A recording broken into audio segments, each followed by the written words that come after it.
Good morning and good evening. Duterte power also for President Duterte. Do the right thing, be safe, and be good always.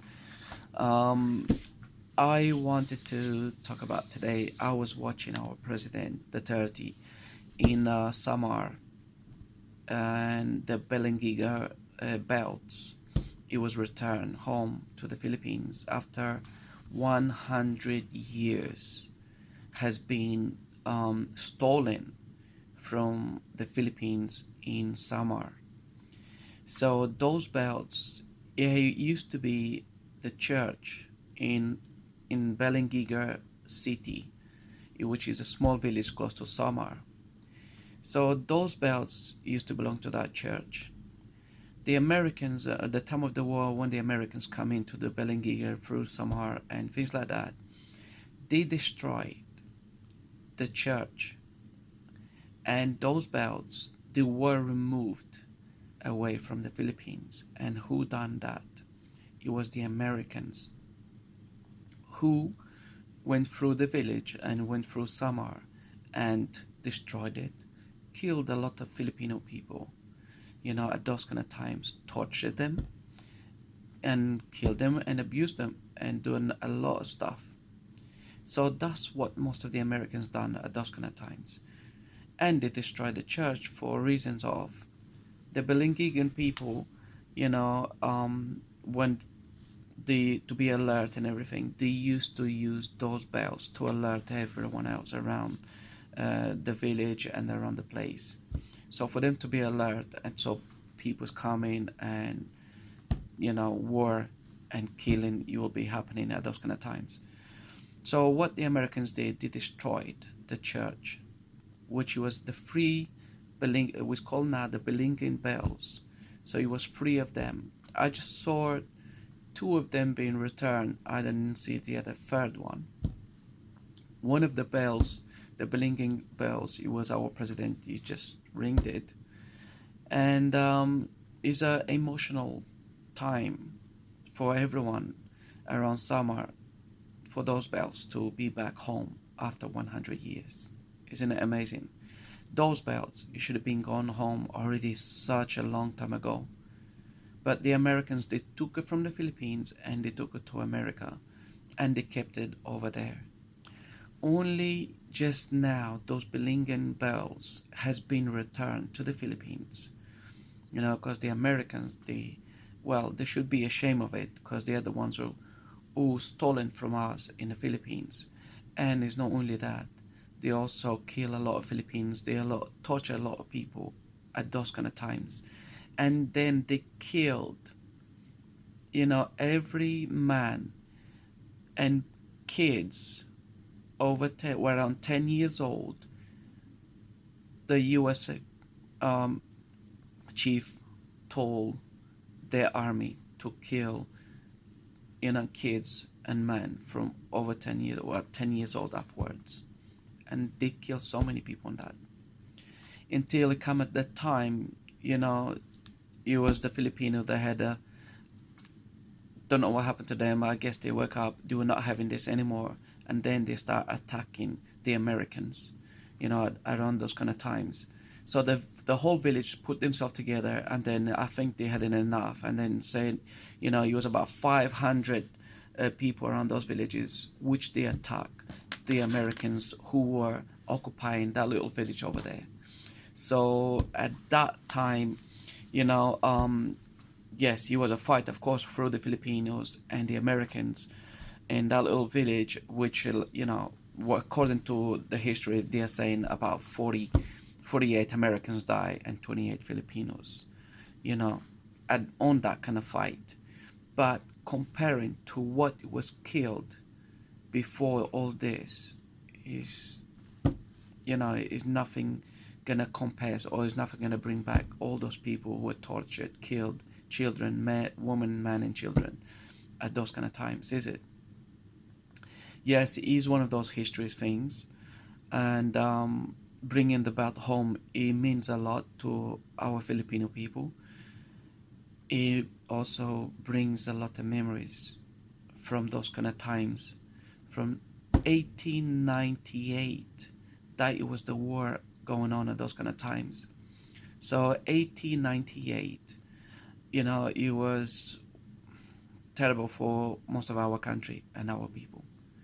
But seeing those bells back home in Samar is is a great thing. Good to the bells, the Belingen bells is home.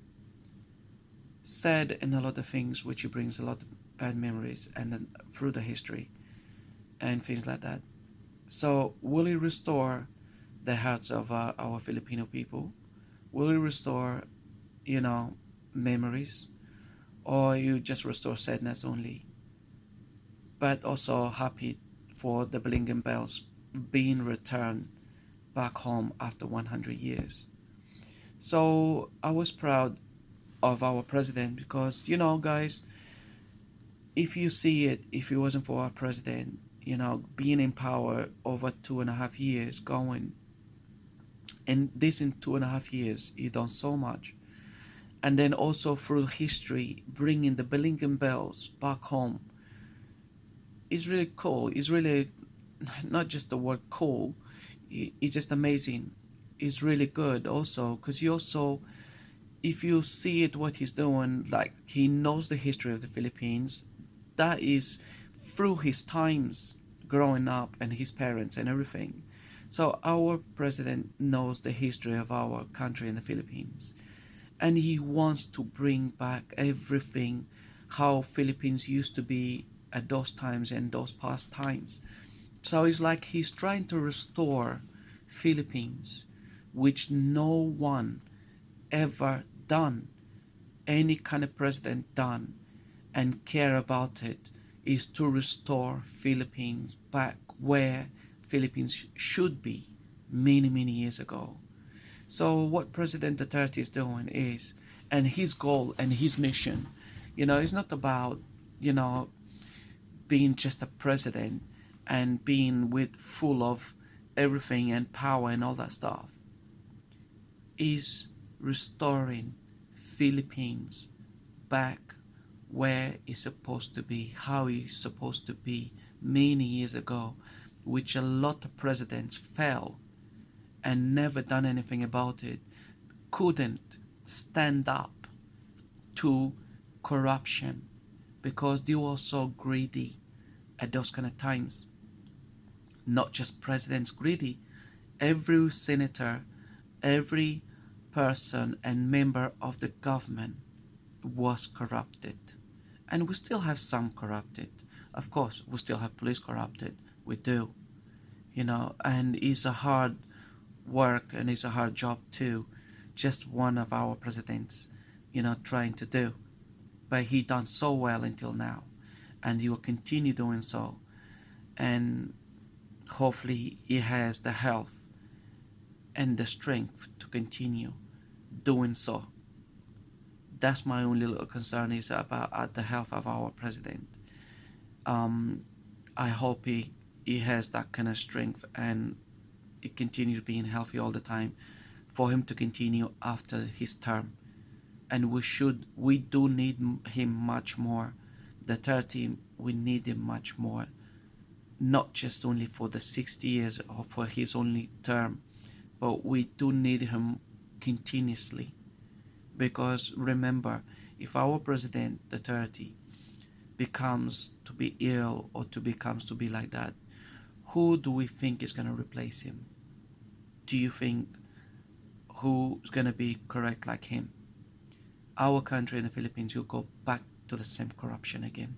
Do we want that? Do we need that? I don't think so. So what our president over here is doing is restoring everything what Philippines lost. Even the Amashita gold, even the gold Marcos put it around the world, 170 banks, and I don't know how many billions of gold we have distributed around the world. And the gold we have, where is it? So I know our president is trying to bring some of the gold back home to the Philippines. He made it the Balingen bells, being brought it back home where it belongs to the people of Balingen and Samar. That's what they need. The history is bring it back. Sad memories, but also wonderful to restore the faith of the Filipinos and everyone else back home. And this is what President Duterte is doing. And I love him for that. I support him from that from the beginning. And you can see the sincere, the care, and the things what he loves about our country. It's just not about money. He has money. Even before he became president, he used to be a mayor. His fathers, his grandfathers, they already become from a rich family. So he doesn't care much about luxury things and like this like that like the other ones. They go holidays, everyone. They don't care about anything. They don't care about whatever senators does and corruption and police and everything what's been going on in our country. They just care about themselves. But our President Duterte, does he do that? No. He's trying to restore Philippines back where he and whatever he was from a young child, and being a prosecutor as a lawyer and things like that. And when he says most of the time, when he used to be a prosecutor as a lawyer, and when he goes into court, what he used to see, what he knows it about corruption, he was always against it. He never liked it. He never, want that. But now he had the ability and the power to change everything through the laws, through him. And God knows why he's here. And I do hope his health, he will not interfere, and continuously he can continue being a president for us in the Philippines. And I don't want anybody else except him to be continuously. The only person I would like to be, if anything happens to our president, is Senator Alan Catano. He will be and follow our president's footsteps. So, Mr. Senator Alan Catano, I would love him to be the next president of the Philippines, because he will do and he will always continue and follow our President Duterte laws and always being cutting that corruption out and drugs and everything. I know he will do the best. We have a lot of senators which is against our president, and they will do anything to put him down for the reasons of they want to go back into the corruption. They want to do corruption with other countries, and they don't want to work except just stealing money from us, our government, and from the people, and not caring about the country. So let's hope we don't go back to where we used to be, because we do need our President Duterte. And these Americans, yes, now they're trying to, we should give the bells back to, the Philippines. Come on, why? Only because of our President Duterte. Only because the Americans knows how our President Duterte is and what he's been doing. So, anyway, for now, I'm so glad that it just come about, and we have the Balanghiga Bells back home where he belongs to and should have been a long time ago. And I feel sorry for the people who has been abused, our Filipino people, in the hand of the Americans. But that's the history, and that's it. For now, glad that is restored, glad that it should be put back where the church and the church has been built to put the Balanghiga Bells, or if not, I don't want that church, well, one of the bells is still good to be used, but the other one seems to be cracked. That's what I can see it. And it would be nice that bell to be ringed all the time. The only thing is every time that bell will gonna ring is gonna bring bad memories for those kind of times. But it's past, his history, and we have to move on with our brothers and sisters who just passed those times, and children, and pray for them, and God bless, and I'll see you next time. And thank you for our President Duterte to make all this happen to our country in the Philippines. Keep going and do what you're doing, and we're very proud of that. Thank you very much. Duterte Power, always support President Duterte. Do the right thing. God bless. and I'll see you next time. Take care. Bye bye.